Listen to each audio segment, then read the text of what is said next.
இன்னைக்கு வந்து பாபு விஜயோட ஃபஸ்ட்டு ஃபில்மு, டைரக்ஷன்லேயும் சரி, ப்ரொடக்ஷன்லேயும் சரி, ஃபஸ்ட்டு ஃபில்ம்.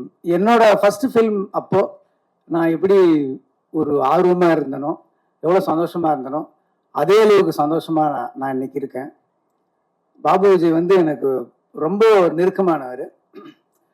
ரொம்ப வந்து நீங்களாம் வந்து இதில் ஒர்க் பண்ண டெக்னீஷியன்ஸுங்களாம் ஃபஸ்ட்டு ஒர்க் பண்ணும்போது உங்களை கமிட் பண்ணியிருப்பார். ப்ரொடியூசராக கமிட் பண்ணும்போது உங்களுக்கு நல்ல சம்பளம் பேசியிருப்பார்.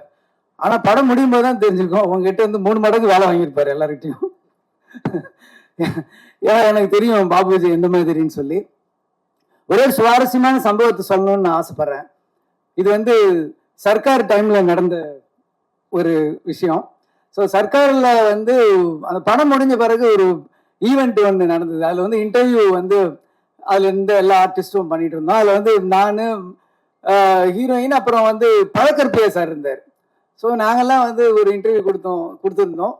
அப்போ கொடுத்துட்டு இருக்கும்போது பழக்கற்பியா சார் வந்து பாபு விஜய்கிட்ட கூப்பிடுறாரு. அப்போ வந்து அவர் சொல்கிறாரு, விஜய் பாபு, எனக்கு வந்து அரசியல் மீட்டிங்னா நான் பேசிடுவேன், சினிமா இன்டர்வியூனா எனக்கு எப்படி கொடுக்குதுன்னு எனக்கு தெரியலையே, எனக்கு என்ன பேசணும் சொல்லுங்க அப்படின்னு. உடனே சொல்லார், இல்லை சார் நீங்கள் வந்து சொல்லலாம்ல சார், ஃபஸ்ட் டைம் வந்து நீங்கள் வந்து சினிமாவில் நடிக்கிறதுக்கு பயந்தீங்க, அப்போ நான் வந்து உங்களை பார்த்தேன், வந்து பார்த்துட்டு நான் சொன்னேன், நான் வந்து இல்லை சார், நான் இல்லை இதில் வில்லன் கேரக்டர் நான் எப்படி பண்ணுறது, நான் ஏற்கனவே பொது வாழ்க்கையில் இருக்கேன் அப்படின்னு சொன்னார். அப்போ நான் சொன்னேன் வந்து, இல்லை சார் நீங்கள் சொன்னீங்க, நீங்கள் வந்து இல்லை நீங்கள் இது வந்து கேரக்டர் பண்ணீங்கன்னா நீங்கள் நல்லா ரீச் ஆவீங்க, நீங்கள் வேணா உங்கள் பேர பசங்கிட்ட கேட்டு பாருங்க அப்படின்னு சொன்னேன். அதுக்கப்புறம் நீங்கள் போய் உங்கள் பேர பசங்கிட்ட கேட்டீங்க, அவங்க வந்து விஜய் சார் படமா கண்டிப்பாக பண்ணுங்க, நீங்கள் நல்லா ரீச் ஆகுவீங்க அப்படின்னு அவர் சொன்னார்ல சார், அதை பேசுங்க சார். ஓ கரெக்ட் இல்லை, அதை பேசலாம் சார். அப்புறம் முக்கியமாக இந்த படம் ஆரம்பிச்சது வந்து நீங்கள் வந்து என்னை விஜய் பாபுன்னே கூப்பிடுறீங்க. என் பேர் விஜய் பாபு கிடையாது, என் பேர் பாபு விஜய், நல்லா சொல்லுங்க பாபு விஜய் அப்படின்னு அவரை மிஸ்மரைஸ் பண்ணிட்டாரு. இப்போ இன்டர்வியூ ஆரம்பிக்குது, என் பக்கத்தில் உட்கார்றாரு. அவர் எதிர்பார்த்த கேள்வி கரெக்டாக வருது. எப்படி சார் இந்த படத்தில் நீங்கள் நடிச்சீங்க, நீங்கள் வந்து ஒரு பொலிட்டீஷியன், நீங்கள் எப்படி வந்து இந்த படத்தில் நடிச்சீங்க அப்படின்னு. இந்த படம் வந்து நான் வந்து என் வீட்டுக்கு வந்து டைரக்டர் அனுப்புனாருன்னு சொல்லி பாபு விஜய்னு ஒருத்தர் வந்தார். அப்போ சொன்னார், நான் வந்து எப்படிங்க இதை நான் நடிக்கிறது, நான் வந்து இதில் பாலிடிக்ஸில் பொது வாழ்க்கையில் இருக்கேன் அப்படின்னு கேட்டேன். அப்போ பாபு விஜய் சொன்னார் வந்து, இல்லை சார் நீங்கள் உங்கள் வீட்டில் வேணால் கேட்டு பாருங்கன்னு சொன்னேன். உடனே அவர் சொன்னார். அப்புறம் நான் சொன்னேன், இல்லை பாபு விஜய், நான் எப்படி பாபு விஜய் நான் எங்கள் வீட்டில் ஒத்துக்குவாங்க அப்படின்னு சொன்னேன். அதுக்கப்புறம் வந்து மறுநாள் வந்தார், பேர பசங்களாம் இல்லைப்பா நீங்கள் பண்ணுங்க என்ன. அப்புறம் மறுநாள் பாபு விஜய் வந்தார். அப்போ பாபு விஜய்கிட்ட நான் சொன்னேன், பாபு விஜய் நான் இந்த படத்தை பண்ணுறேன் பாபு விஜய். நான் பக்கத்தில் இருக்கேன், ஏய் படத்து டைரக்டர் நான், என்ன ஒரு தடவை கூட என் பேரை சொல்ல, இத்தனை தடவை பாபு விஜய்ன்னு சொல்றாருன்ட்டு இவனை தேடினேன். அப்படியே எங்கடா இருக்கான் அப்படின்னு இவனை தேடினேன். இதே மாதிரி ஒரு லைட்ல அப்படியே அவுட்லைன்ல போனேன். என்னை பார்த்து நேர கேமரா பின்னாடி இருந்துட்டு அங்கேருந்து இப்படி எட்டி பார்க்கறான், என்னடா இதெல்லாம் அப்படின்னு. அப்புறம் முடிச்ச உடனே இன்டர்வியூ முடிஞ்சது. உடனே வெளில வந்தோடனே நான் கேட்டேன், டேய் என்னடா படத்து டைரக்டர் நானா நீயா, உன் பேர் இவ்வளோ தடவை சொல்றாரு, என் பேர் ஒரு தடவை கூட சொல்ல அப்படின்னா. சார் விடுங்க சார், ஆத்துல போற தண்ணி அவன் அண்டாண்டா வல்றான், நான் ஒரு சொம்பு தானே சார் அண்ணன், விடுங்க சார். அந்த மாதிரி ஒரு நெருக்கமான ஒரு, முக்கியமா என்னுடைய கடினமான சமயத்துல அந்த படம் ரிலீஸ் ஆனப்போ அப்போ வந்து போஸ்டர் எல்லாம் கிழிக்கிறது அப்படி இப்படின்ட்டு ஒரு பயங்கரமா நடந்தது. அப்போ வந்து அது இல்லாம என்ன வந்து அப்போ வந்து போலீஸ்லாம் துரத்திட்டு இருந்தாங்க. ஸோ அந்த டைம்ல வந்து பாபு விஜய் வண்டி ஓட்டி ஒரு நல்ல டிண்டட் கிளாஸ் அதுல உட்காந்துக்கிட்டு 2 பேரும் போயிட்டு இருப்போம். அப்ப காசி தியேட்டர் பக்கத்துல வந்து அவர் வண்டி ஓட்டுறாரு, நான் வண்டி பக்கத்துல உட்காந்துருக்கேன். அந்த காசி தியேட்டர் வெளியில வந்து போலீஸ் ஃபுல்லா அந்த பேனர்ஸ் கட் அவுட் எல்லாம் கிழிக்கிறாங்க. அப்படியே நாங்க 2 பேரும் அப்படியே பார்க்கணும், கண்ணுல இருந்து தண்ணியா வருது, என்னடா இப்படி போஸ்டர் கிழிக்கிறாங்களேன்னு சொல்லி.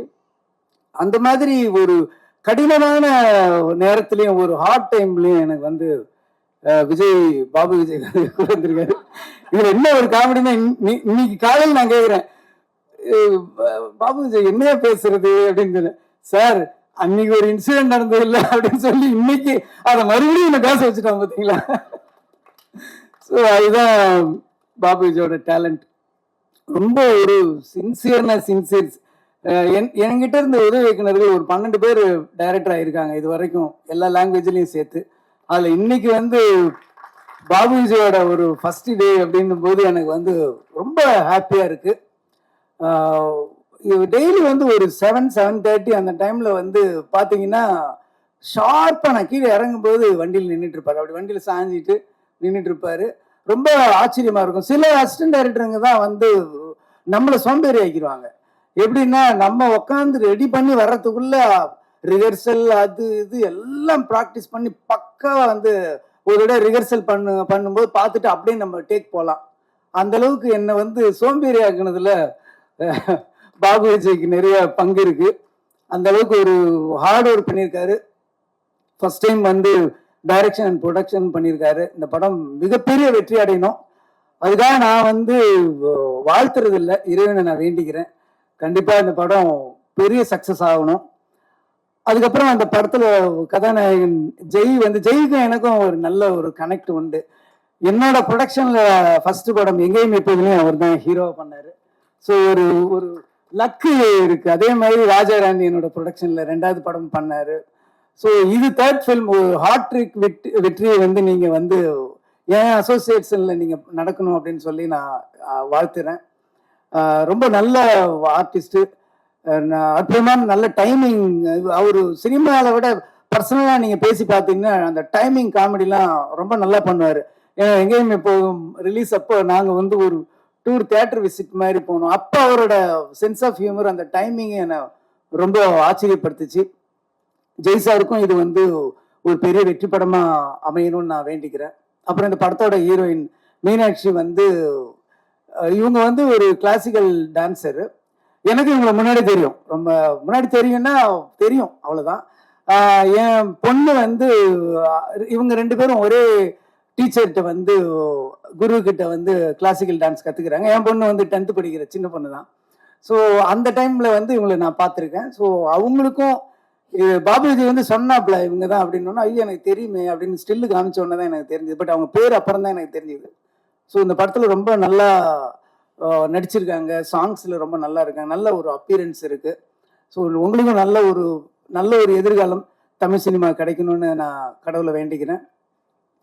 கேமராமேன் வந்து சொன்னார், ரொம்ப ஃபாஸ்ட்னு சொன்னார். எப்படிடா இவ்வளோ ஃபாஸ்ட்டாக பண்ண அப்படின்னு கேட்டப்போ அப்போ சொன்னாப்புல, இல்லை சார் நல்ல ரிச்சர்டு வந்து பயங்கர ஃபாஸ்ட்டாக பண்ணுறாரு அப்படின்னு சொன்னார். ஃபாஸ்ட்டாக பண்ணுவாங்க நிறைய பேர், ஆனால் ஃபாஸ்ட்டாக நல்ல குவாலிட்டியாக கொடுக்கறது வந்து சில பேர் தான் இருக்காங்க.